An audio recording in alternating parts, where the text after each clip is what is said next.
Guro, gusto ko pang mabuhay. 23 estudyante mula sa pinakaprestihiyosong gymnasium sa Germany ang ayaw umalis sa isang rest stop sa expressway ng Pilipinas.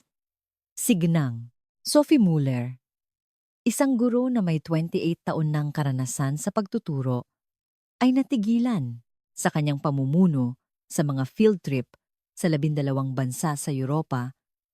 Sa Germany, kailangan mong magbayad ng 70 sentimo para gumamit ng banyo. Sa isang rest stop sa France, ang isang sandwich ay nagkakahalaga ng 8 euro. Libreng banyo, masaganang pagkain sa halagang 300 piso. Hindi ito isang rest stop. Isa itong theme park. Ang sarkastikong bulong ni Sophie na unti-unting humina. Ang Ninoy Aquino International Airport, NAIA, ay isa sa mga paliparan na may pinakamalaking paglago sa bilang ng mga pasahero sa mundo, habang ang Frankfurt Airport sa Germany ay nasa mas mababang ranggo. Ang mga numero ang nagpapatunay sa lakas ng Pilipinas na nagsimula sa paliparan at umabot sa kasukdulan sa mga rest stop. Mula ngayon, ilalahad namin ang nakakagulat na 72 taklamang oras na tala ng mga estudyante mula sa isang prestihiyosong mataas na paaralan sa Germany sa kanilang pagbisita sa Pilipinas. Ang pag-subscribe at pag-like ay malaking tulong sa pagtuklas ng mga ganitong kuwento. Pindutin na ang subscribe button ngayon. Ako po si Sophie Muller.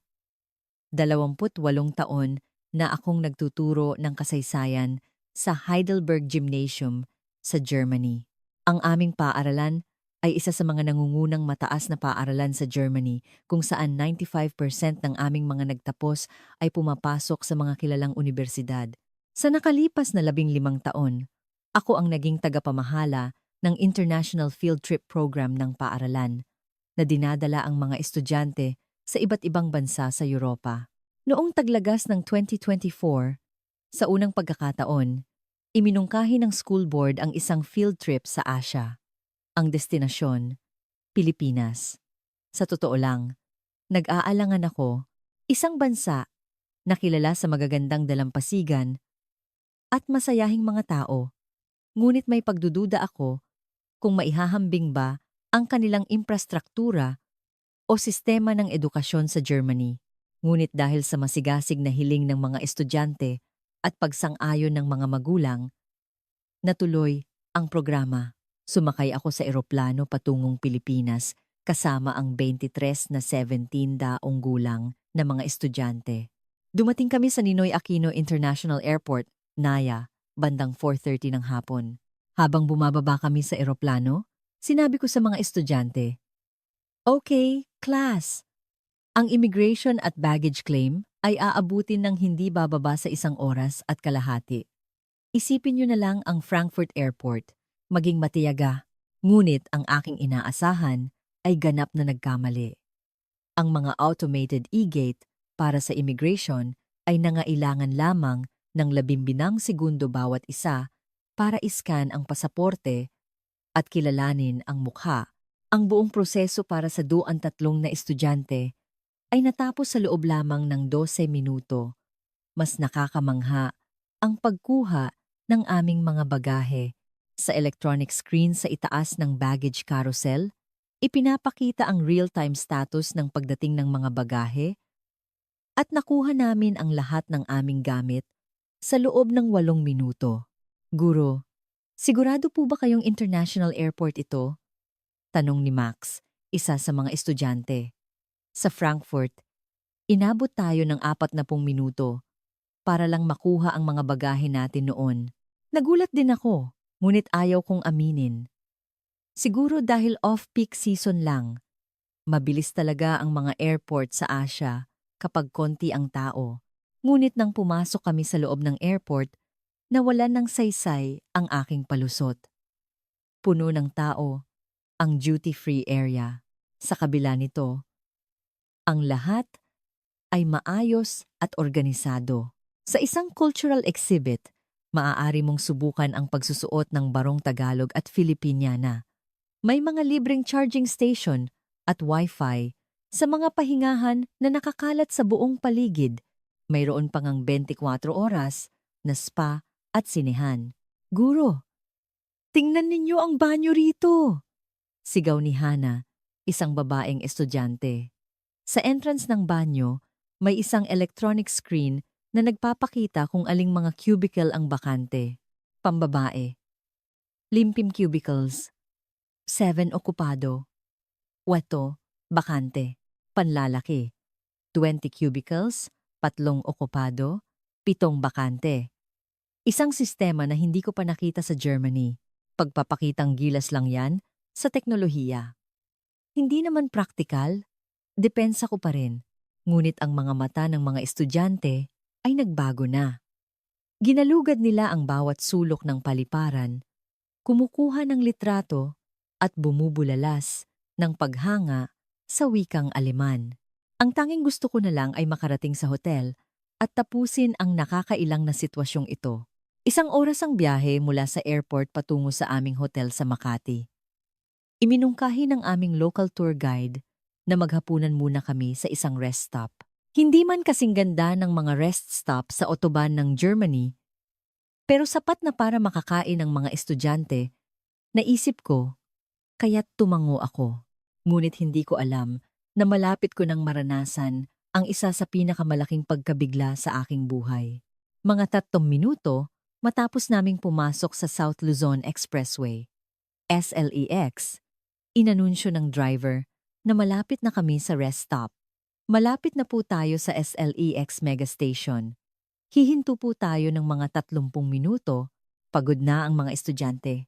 Pagkatapos ng 11 na oras na biyahe at jetlag, ang kailangan lang nila ay isang mabilis na paggamit ng banyo at isang bote ng tubig. Nang huminto ang bus sa parking lot ng rest stop, hindi ako makapaniwala sa aking nakita. Napakalaki ng parking area. Malinaw na nakahiwalay ang mga espasyo para sa mga kotse, bus, at truck. May 12 electric vehicle charging station. Sa mga rest stop sa autobahn, karaniwan ay 3 lang ang charging station. Okay, class, magkita-kita tayo sa harap ng bus pagkatapos ng 30 minuto. Ang bayad sa banyo ay, natigilan ako nang makita ko ang entrance. Walang ticket booth para sa paggamit ng banyo. Libre yata, guro. Sigaw ng mga estudyante habang tumatakbo papasok. Sumunod ako sa kanila sa loob ng gusali. Ang unang impresyon ko, isa itong shopping mall. Ang 3 palapag na gusali ay may food court at convenience store sa unang palapag, mga restaurant at cafe sa 2 palapag, at isang lounge area sa 3 palapag.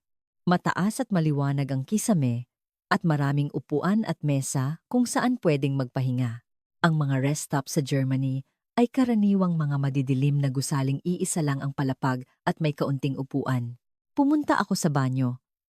Sa entrance, mayroon ding electronic screen na katulad ng nakita namin sa NAIA. Pambabae, 32 cubicles, 18 okupado, 18 bakante. Real-time ang update ng impormasyon. Mas nakakamangha ang loob ng banyo. Bawat cubicle ay malinis, may bidet, at sa lababo ay may hand dryer at hand sanitizer. Sa mga banyo ng autobahn, kahit nagbayad ka na ng 70 sentimo, madalas ay wala pang toilet paper at tanging malamig na tubig ang lumalabas sa gripo. Mas malala pa ang naranasan ko sa mga rest stop sa France o Italy. Ngunit dito, para kang nasa banyo ng isang hotel. Paglabas ko ng banyo, pumunta ako sa food court. Naka-order na ang mga estudyante. Tiningnan ko ang menu at muli akong nagulat. Sinigang 1310, adobo 1300, lechon kawali. Kung i-convert sa euro, ito ay nasa pagitan ng aman 666. Sa isang rest stop sa autobahn, ang katulad na pagkain ay aabuti ng 12 hanggang 15 euro.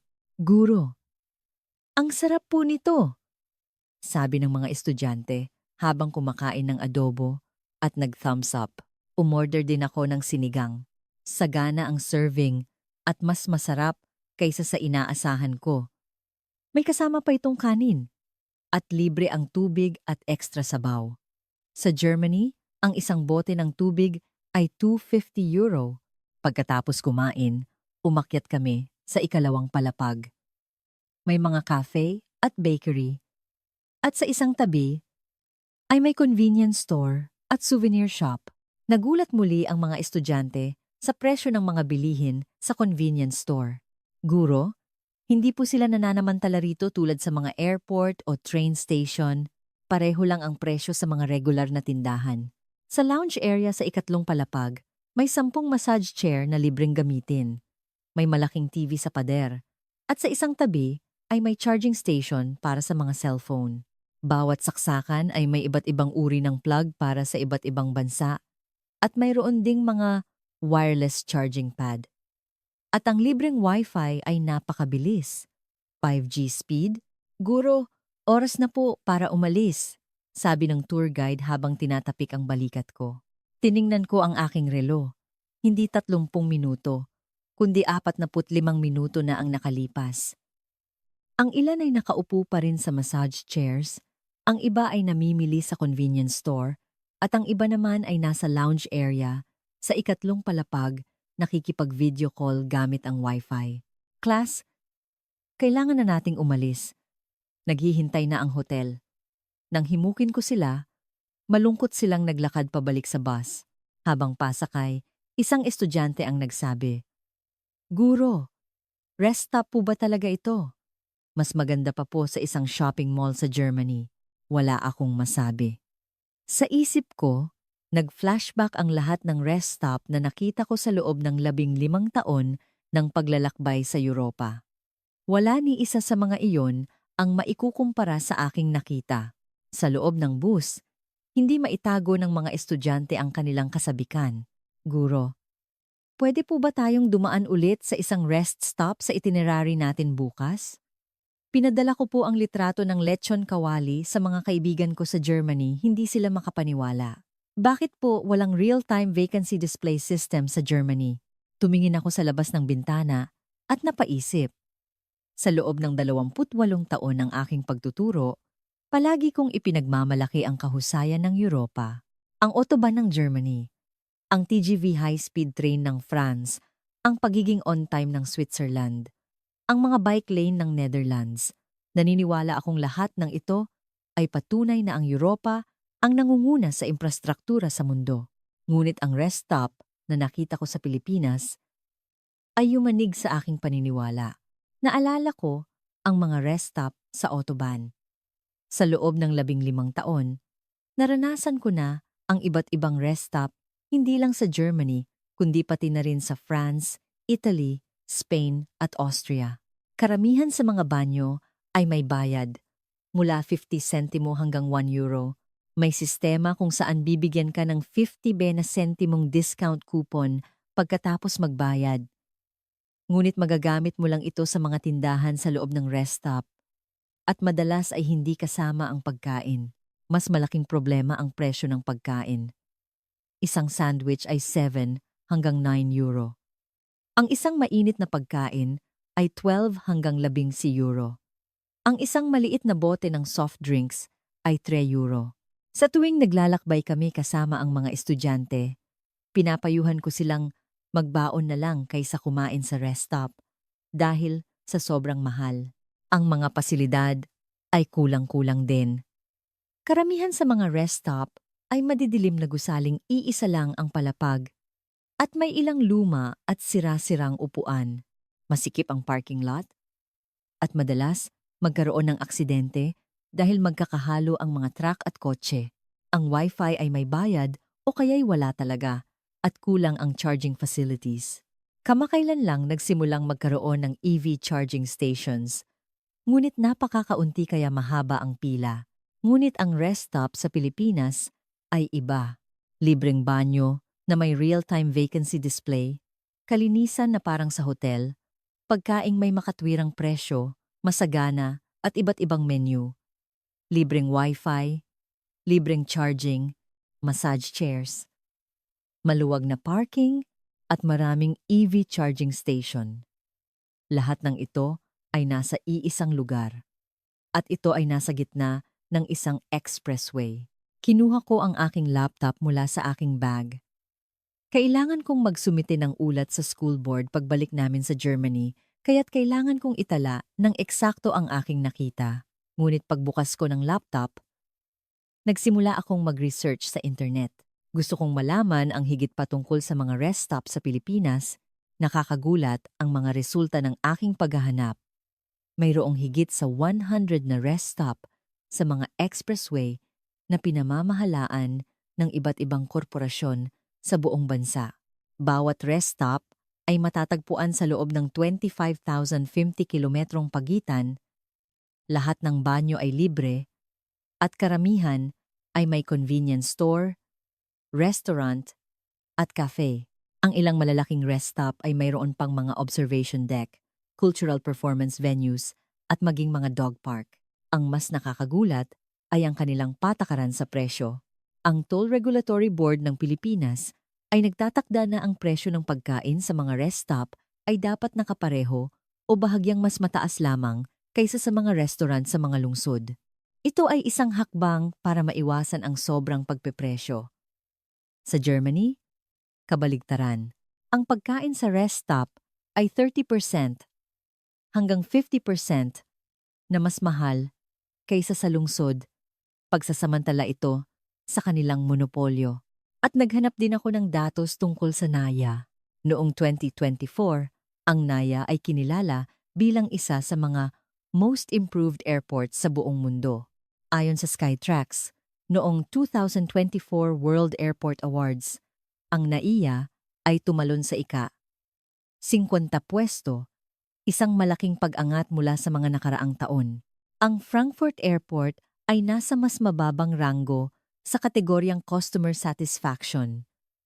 Ang Singapore Changi Airport at Hamad International Airport sa Doha ang nangunguna, ngunit ang NAIA ay partikular na kinilala sa kategoryang World's Most Family-Friendly Airport. Ang Frankfurt Airport, ang pinakamalaking paliparan sa Germany, ay wala man lang sa top 20, hindi nagsisinungaling ang mga numero. Ang kahusayan ng infrastruktura ng Europa na pinaniniwalaan ko sa buong buhay ko ay hindi sinusuportahan ng mga datos. Sa katunayan, ang Pilipinas ay nangunguna sa Europa sa maraming aspeto.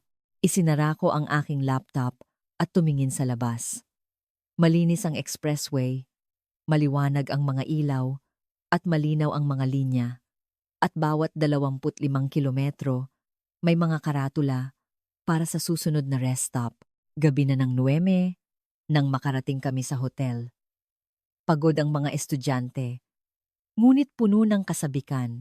Pagkatapos mag-check-in at pumunta sa kani-kanilang mga kwarto, nakipag-usap ako sa aming local tour guide sa lobby cafe. Isa siyang Pilipinang nasa kalagitnaan ng 30s na may karanasan sa pag-aaral sa Germany. Guro, mukhang nagustuhan po talaga ng mga estudyante ang rest stop, sabi niya habang nakangiti. Malaki po ang pagkakaiba sa mga rest stop sa Germany, di po ba? Tumango ako. Sa totoo lang, nagulat ako. Akala ko, ang autobahn ng Germany ang pinakamahusay sa buong mundo. Humigop siya ng kape at nagsalita. Nakatira po ako sa Germany ng 5 taon at noong una, akala ko rin perpekto ang sistema doon. Pero nang bumalik ako sa Pilipinas, nagbago ang pananaw ko. Ano po ang pagkakaiba? Nag-isip siya sandali at sumagot. Ang Germany po ay nagpapahalaga sa efficiency, kahusayan, habang ang Pilipinas ay nagpapahalaga sa convenience and hospitality, kaginhawahan at pagiging magiliw.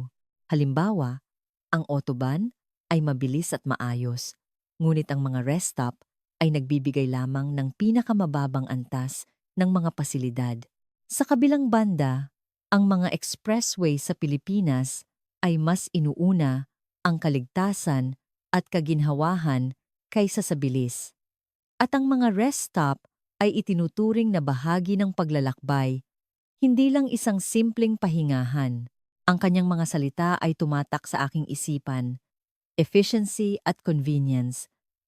Ganoon din ang sistema ng edukasyon sa Germany. Mahusay, ngunit mahigpit. Kailangang sundin ng mga estudyante ang mga patakaran. At mas mahalaga ang katumpakan kaysa sa pagkamalikhain. Ngunit ang mga ekspresyon ng mga estudyante na nakita ko sa rest stop kanina ay iba. Malaya silang nag-explore at naramdaman ang kagalakan ng pagtuklas sa kanilang sarili. Kinabukasan, nakaschedule ang aming tour sa Intramuros. Ang usapan ay magkita sa lobby ng 8 ng umaga, ngunit 7:30 pa lang ay nagtipon na ang mga estudyante. Karaniwan, wala pang kalahati sa kanila ang dumarating sa tamang oras, ngunit ngayon ay lahat sila ay maaga. Guro, dadaan po ba tayo sa rest stop ngayon? Tanong ni Max. Ngumiti ako at sumagot. Ang Intramuros ay nasa loob ng Maynila, kaya hindi tayo dadaan sa expressway. Pero ang tanghalian natin ay sa isang tradisyonal na Filipino restaurant. Nadismaya ang mga estudyante. Ngunit agad silang nagbato ng ibang mga tanong. Ano po ang pinag-aaralan ng mga estudyanteng Pilipino sa paaralan? Lahat po ba ng expressway sa Pilipinas ay ganito kaganda? Bakit po? Napakabait ng mga Pilipino. 3 oras ang aming tour sa Intramuros. Detalyadong ipinaliwanag ng tour guide ang kasaysayan ng panahon ng Espanyol at ang arkitektura nito, at masigasig na nag-notes ang mga estudyante.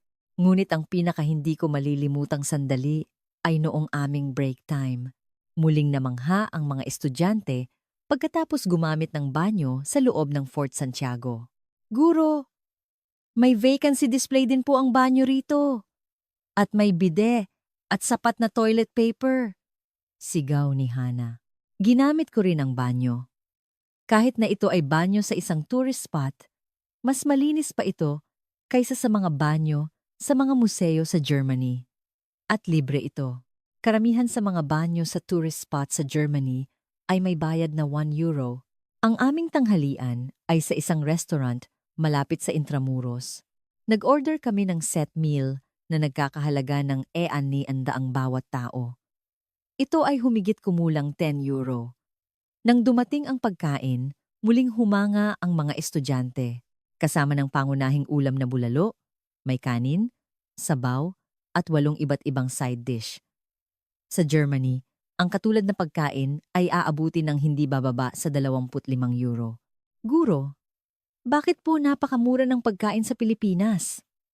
Tanong ni Lucas, isa sa mga estudyante. Nagtataka rin ako, kaya tinanong ko ang aming guide. Ipinaliwanag niya. Mahilig kumain sa labas ang mga Pilipino, kaya't mahigpit ang kompetisyon sa mga restaurant. Kaya't binababaan nila ang presyo habang tinitiyak na masarap at marami ang pagkain. At dahil sa kultura ng pagkakaroon ng maraming ulam, marami kang matitikman bukod sa pangunahing putahe. Paglabas namin ng restaurant, patuloy pa rin sa pag-uusap ang mga estudyante.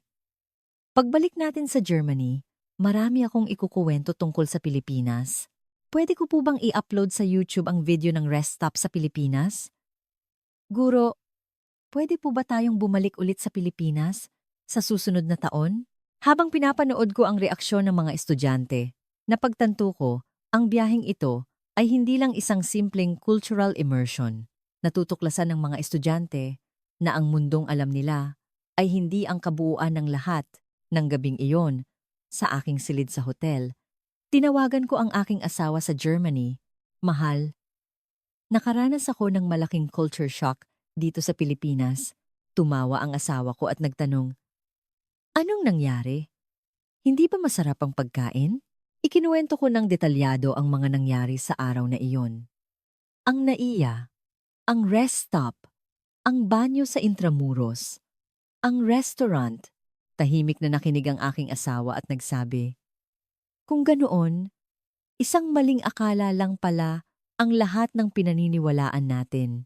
Sumagot ako, mukhang ganoon nga. At ang mga estudyante, ang unang nakaalam. Sa ikatlong araw, naglakbay kami patungong Batangas. Mula Maynila, 4 na oras ang biyahe sa bus. Gagamitin namin ang SLEX at Star Tollway. Pagkasakay pa lang sa bus, nagtanong agad ang mga estudyante, Guro, anong rest stop po ang hihintuan natin ngayon? Ngumiti ako at sumagot. May inirekomenda ang ating guide. Ang pangalan daw ay Batangas Gateway. 1 oras at kalahati matapos umalis ang bus. Inanunsyo ng driver na malapit na kami sa rest stop.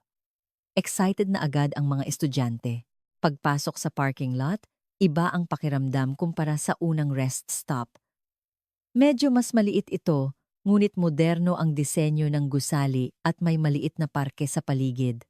Pagpasok sa gusali, ang unang palapag ay may food court at convenience store din. Ngunit ngayon, isang espesyal na lugar ang nakakuha ng aking pansin. Sa isang sulok, may isang tindahan ng mga lokal na produkto o pasalubong center. Mga prutas, gulay at processed foods na galing sa rehiyon ay ibinebenta sa mas mababang presyo kaysa sa mga supermarket sa lungsod. Namangha ang mga estudyante at kumuha ng mga litrato.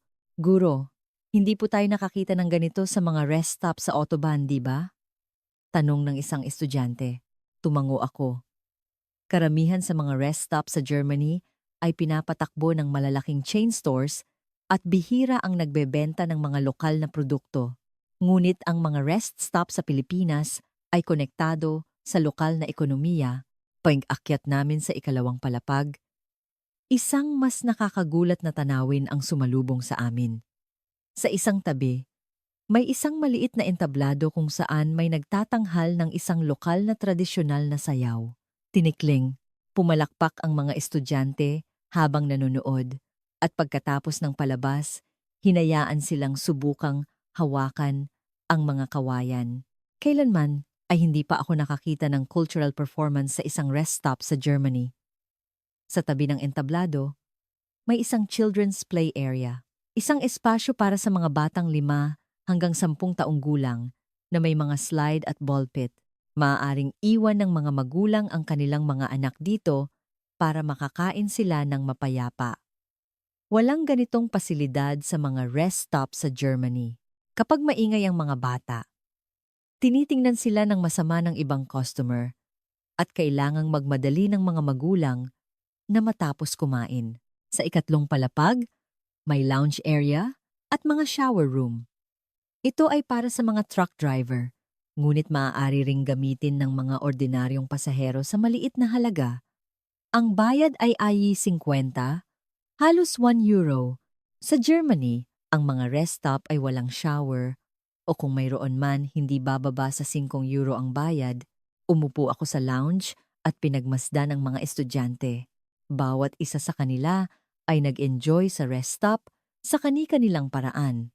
Ang ilan ay nasa massage chairs, ang iba ay bumibili ng merienda sa convenience store, at ang iba naman ay nakaupo sa tabi ng bintana, pinapanood ang tanawin at nagkukuwentuhan. Ang pinakamahalaga ay ang kanilang mga ekspresyon. Mukha silang komportable at masaya. Lumapit sa akin si Hana at umupo. Guro, pwede po magtanong? Tumango ako. Bakit po hindi ginagawang tulad ng sa Pilipinas ang mga rest stop sa Germany? Mas mayaman naman po ang Germany. Nag-isip ako sandali. Ang tanong niya ay kapareho ng tanong na bumabagabag sa akin sa nakalipas na 3 araw. Hana, sa tingin ko, hindi ito issue ng pera kundi ng pilosopiya. Sa Germany, pinahahalagahan ang efficiency, kaya't itinuturing nilang ang mga rest stop ay lugar na may minimal na function lang. Ang layunin ay magpahinga ng mabilis at umalis agad. Pero sa Pilipinas, tila itinuturing nilang bahagi ng paglalakbay ang rest stop. Ginawa nila itong lugar kung saan maaaring magpahinga ng komportable, kumain ng masarap, at mag-enjoy pa sa kultura. Tumango si Hana. Kung ganoon po, tama ang Pilipinas. Sa isang paglalakbay, hindi lang naman ang destinasyon ang mahalaga, kundi pati na rin ang proseso. Sinangdaang paglalakbay, ngumiti ako. Naunawaan ng isang 17 taong gulang na estudyante ang isang bagay na hindi ko napagtanto sa loob ng 28 taon. Ang paglalakbay ay isang proseso, at ang infrastruktura ay isang kasangkapan upang suportahan ang prosesong iyon. Naunawaan ito ng Pilipinas, habang ang Germany ay hindi pa. Dumating ang oras ng pag-alis at tinipon ko ang mga estudyante Sa pagkakataong ito, nagtipon sila sa loob ng eksaktong 30 minuto, hindi 45. Sanay na sila sa paggamit ng rest stop. Habang pasakay sa bus, isang estudyante ang nagsabi, "Guro, pagbalik natin sa Germany, mag-iiba na po siguro ang tingin ko sa mga rest stop." Ganoon din ako. Sa natitirang 2 oras na biyahe papuntang Batangas, tumingin ako sa labas at nag-isip. Ang mga expressway sa Pilipinas ay hindi kasing bilis ng autobahn ng Germany. Mas mababa ang speed limit at may mga toll gate. Ngunit ligtas ito. Malinaw ang mga linya, maliwanag ang mga ilaw, at may rest stop bawat ilang kilometro. At higit sa lahat, isinasaalang-alang nito ang mga tao. Mas inuuna ang kaligtasan at kaginhawahan kaysa sa efficiency. Mabilis na lumipas ang 2 araw namin sa Batangas. Namasyal kami sa isang beach resort at naranasan ng mga estudyante ang kultura ng Pilipinas. Ngunit ang madalas pa rin nilang pag-usapan ay ang mga rest stop. Kailan po ulit tayo hihinto sa rest stop? Kailangan ko pa po ng mga litrato ng pagkain sa rest stop para ipadala sa mga kaibigan ko sa Germany. Guro, may mapa po ba ng mga rest stop sa Pilipinas? Sa huling araw, sumakay kami sa bus pabalik sa NAIA mula Batangas, 4.5 oras na biyahe ito at nakaschedule kaming huminto ng 2 beses sa mga rest stop. Ang unang rest stop ay sa Laguna. Naging eksperto na ang mga estudyante sa mga rest stop. Pagbaba pa lang sa bus, alam na nila kung nasaan ang banyo at may plano na kung anong pagkain ang kanilang kakainin.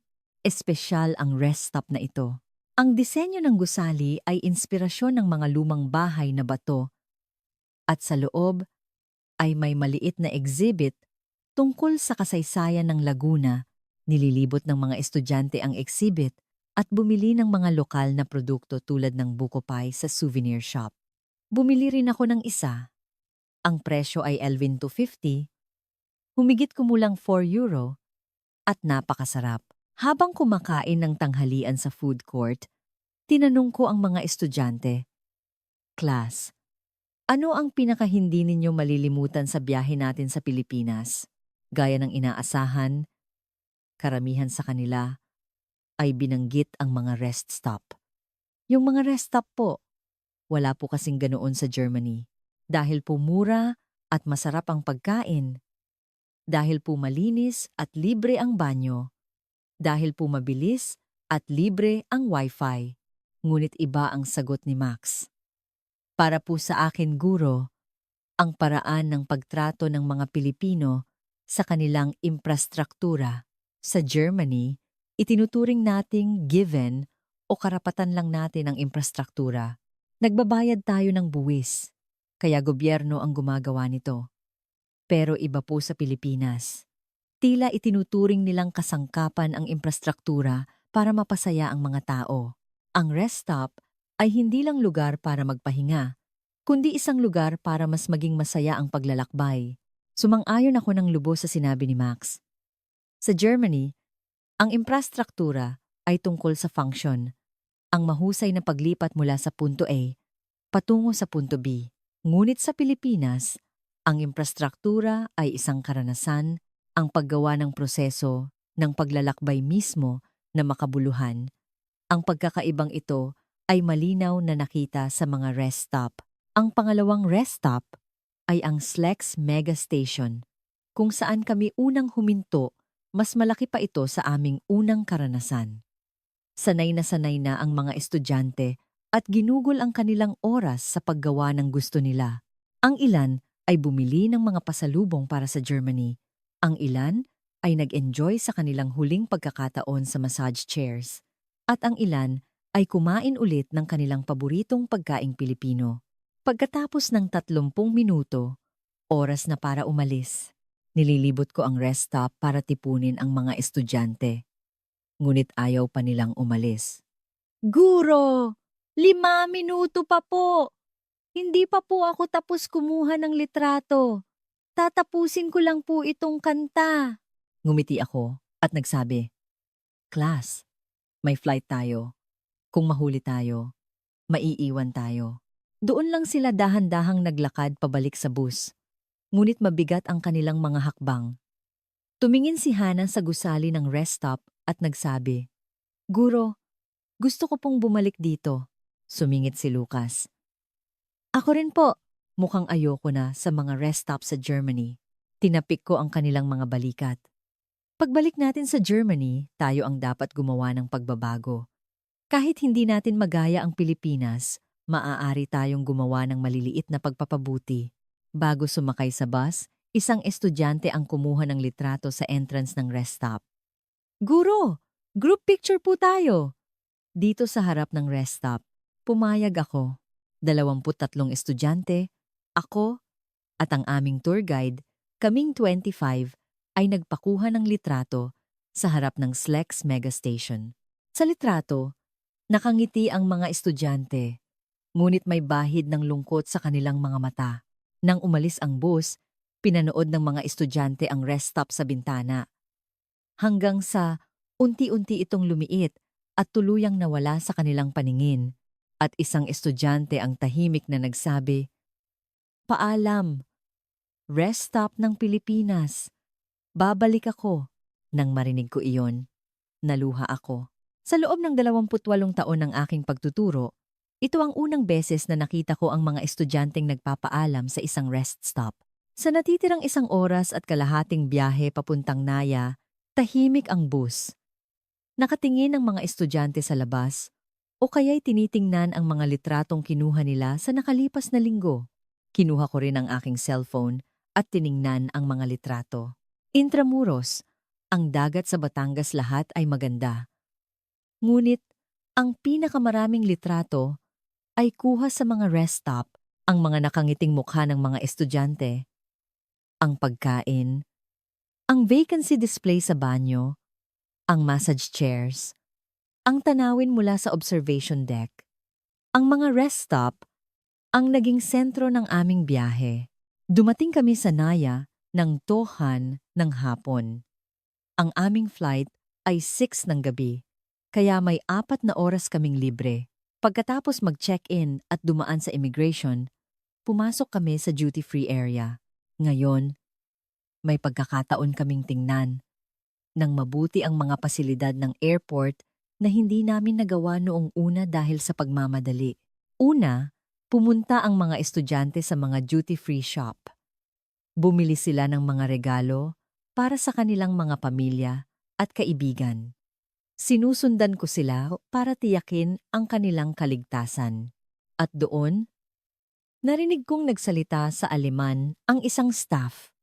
"Guten Tag, wie kann ich Ihnen helfen?" Magandang araw. Ano po ang maipaglilingkod ko? Matatas ang kanyang Aleman. "Paano ka natutong magsalita ng Aleman ng ganyan kahusay?" Tanong ko. Ngumiti siya at sumagot. "Nag-aral po ako sa Germany ng 2 taon. Maraming multilingual staff ang kinukuha ng AYA. Bukod sa English, may mga marunong mag-Chinese, Japanese, German, French, at Spanish." Humanga ako. Sa Frankfurt Airport, mahirap makahanap ng staff na nagsasalita ng ibang wika bukod sa English. Mula sa duty-free, pumunta kami sa Philippine Cultural Experience Center. Sinubukan ng mga estudyante na magsuot ng mga tradisyonal na kasuotan, tumugtog ng mga katutubong instrumento, at sumubok ng paghahabi. Lahat ng programa ay libre. Hindi pa ako nakakita ng ganitong cultural facility sa isang airport sa Germany.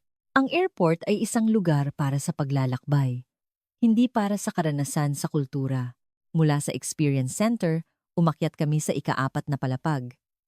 May isang observation deck doon. Namangha ang mga estudyante habang pinapanood ang paglipad at paglapag ng mga eroplano. At sa isang tabi ng deck, may isang maliit na art gallery. Nakadisplay ang mga gawa ng mga Pilipinong artista at libre rin ang pagtingin. Habang tinitingnan ko ang mga obra, napaisip ako. Ang NAIA ay hindi lang isang simpleng paliparan, kundi isang showcase na nagpapakilala sa Pilipinas. Narinig kong may spa sa ika-5 palapag. Ilang estudyante ang gustong makita ito, kaya't sinamahan ko sila. Ang entrance fee ay aling 800 Humigit kumulang €10, maluwag at malinis sa loob at may sauna, sleeping pods, shower rooms at restaurant. Walang ganitong pasilidad sa mga airport sa Germany. Kahit na kailangan ito para makapagpahinga bago at pagkatapos ng mahabang biyahe. Oras na para pumunta sa boarding gate. Malapit sa gate, maraming restaurant at cafe, at ang mga presyo ay halos kapareho lang sa labas ng airport. Nag-order ako ng isang tasa ng kape, 180, humigit kumulang €3. Sa Frankfurt Airport, ang parehong kape ay €7. Ginamit ng airport sa Germany ang kanilang monopolyo para magtaas ng presyo. Ngunit pinanatili ng Naya ang makatwirang presyo. Nang malapit na ang oras ng pagsakay, kumuha ng mga huling litrato ang mga estudyante. Sa harap ng boarding gate, sa harap ng duty-free shop, sa harap ng mga tradisyonal na palamuti, lumapit sa akin si Hana at nagsabi, "Guro, nagustuhan ko po talaga ang Pilipinas. Lalo na po ang pagiging maalalahanin nila sa mga tao. Mula airport hanggang rest stop, lahat po ay nakasentro sa tao." Tumango ako. Tumpak ang sinabi ni Hana. Sa Germany, gumagawa sila ng sistema at kailangang mag-adjust ng mga tao sa sistema. Ngunit sa Pilipinas, inuuna nila ang tao at inaakma ang sistema para sa kanila. Ito ay makikita sa lahat ng kanilang infrastruktura. Sa airport, sa mga rest stop, sa pampublikong transportasyon, sa mga tourist spot, sa lahat ng lugar, ramdam ang pag-aalaga sa tao. Bago sumakay sa eroplano, muling nilingon ng mga estudyante ang airport at tahimik na nagsabi, "Paalam, Naiya. Paalam, Pilipinas." Sinabi ko rin sa aking sarili, "Paalam, Pilipinas." Itinuro mo sa akin ang isang bagay na hindi ko natutunan sa loob ng 28 taon. Ang infrastruktura ay umiiral para sa mga tao. Nang lumipad ang eroplano, unti-unting lumayo ang kalupaan ng Pilipinas. Mula sa bintana, nakita ko ang Naya, ang mga expressway, at ang direksyon kung nasaan ang mga rest stop na aming pinuntahan. Nakatingin pa rin ang mga estudyante sa labas. Ang kanilang mga mata ay puno ng panghihinayang, ngunit may kasamang determinasyon. Ang determinasyong baguhin ang isang bagay. Pagbalik sa Germany, ganoon din ako. Pagkalipas ng 12 oras mula ng lisanin ng Pilipinas, nakabalik na kami sa Germany. Pagdating pa lang sa Frankfurt Airport, naramdaman ko agad ang pagkakaiba. Inabot ng 30 minuto ang immigration at 25 minuto ang pagkuha ng bagahe. May bayad na €1 ang banyo at walang vacancy display. Ang kape sa cafe ay €7. Ang mga bagay na dati kong itinuturing na normal ay ngayon ay nakakainis na. Ganoon din ang mga estudyante. Paglabas ng airport, patuloy silang nagkukumpara. Sa NAIA, 15 minuto lang. Sa Pilipinas, libre ang banyo. Bakit ang mahal ng kape rito? Pinakalma ko sila. Class. Ngayon, magsisimula ang tunay na kahulugan ng ating paglalakbay. Kailangan nating ibahagi sa iba ang ating nakita at gumawa ng pagbabago. Isang linggo pagkatapos bumalik sa paaralan, isinumite ko ang aking ulat sa school board. Ang pamagat, ang aking natutunan sa Pilipinas. Ang infrastruktura ay umiiral para sa mga tao. Ang ulat ay 50 daanang pahina at inihambing at sinuri nito ang NAIA. Mga rest stop, pampublikong transportasyon, at mga pasilidad sa tourist spots sa Pilipinas kumpara sa Germany. Detalyado ko ring isinulat ang reaksyon at pagbabago ng mga estudyante. Seryosong sinuri ng board ang aking ulat. Sa pulong, sinabi ng chairman, "Gang! Müller!" Ang ulat na ito ay hindi lang isang simpleng travelogue. Isa rin itong pagninilay sa ating sistema ng edukasyon. Kung paanong inuuna ng Pilipinas ang tao sa kanilang infrastruktura, hindi ba't dapat din nating unahin ang mga estudyante sa ating edukasyon? Sumang-ayon ako. Ang infrastruktura at edukasyon ay pareho sa esensya. Ang tanong ay, para kanino ito umiiral? Nagsimula na ring kumilos ang mga estudyante. Si Max ay nagsulat ng serye tungkol sa kanilang biyahe sa Pilipinas sa school newspaper. At ang artikulo tungkol sa mga rest stop ay naging usap-usapan. Si Hannah ay nagsimula ng isang proyekto para sa pagpapabuti ng mga rest stop sa Germany at nagpadala ng petisyon sa German Ministry of Transport sa pamamagitan ng Student Council. Si Lucas ay gumawa ng isang video na nagkukumpara sa NAIA at Frankfurt Airport at inupload ito sa YouTube. Na umabot sa 100,000 views. Nang sumunod na taglamig, nabigyan ako ng pagkakataong magsalita sa isang German Education Conference. Ang paksa.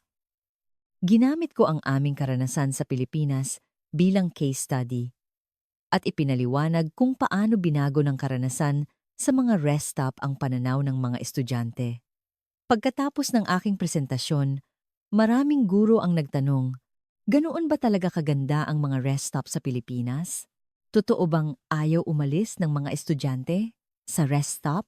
Sinagot ko lahat ng tanong ng tapat. Opo, totoo po. At ako mismo ay nagulat. Nang sumunod na tagsibol, muling nagplano ang paaralan ng field trip sa Pilipinas. Sa pagkakataong ito, napakarami ng aplikante kaya't kinailangan pang magpa-raffle. Ikinuwento ng mga estudyanteng nakapunta na ang kanilang karanasan. At ang kwento tungkol sa mga rest stop ay naging isang alamat. Muli akong napili bilang lead teacher at kasama ang isang bagong grupo ng 23 estudyante, tumungo kami sa Pilipinas. Sa aming pangalawang pagbisita, naulit ang parehong karanasan. Namangha ang mga estudyante sa NAIA, humanga sa mga rest stop at ayaw umalis. Ngunit sa pagkakataong ito, handa na ako. Sinabi ko sa mga estudyante, Class, huwag ninyong kalimutan ang inyong nakikita ngayon. At pagbalik ninyo sa Germany, gumawa kayo ng pagbabago, magsimula sa maliliit na bagay.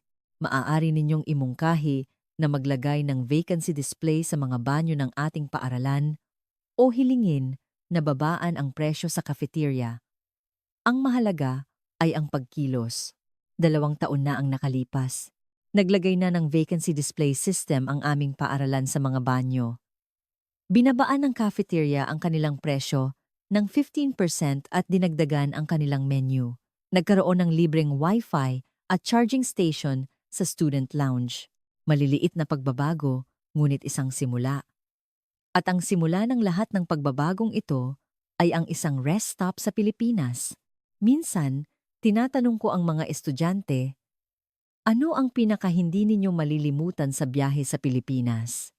Karamihan pa rin sa kanila ay sumasagot yung mga rest stop at idinadagdag nila, doon ko po natutunan na ang mga pasilidad ay dapat umiiral para sa mga tao. Doon ko rin ito natutunan.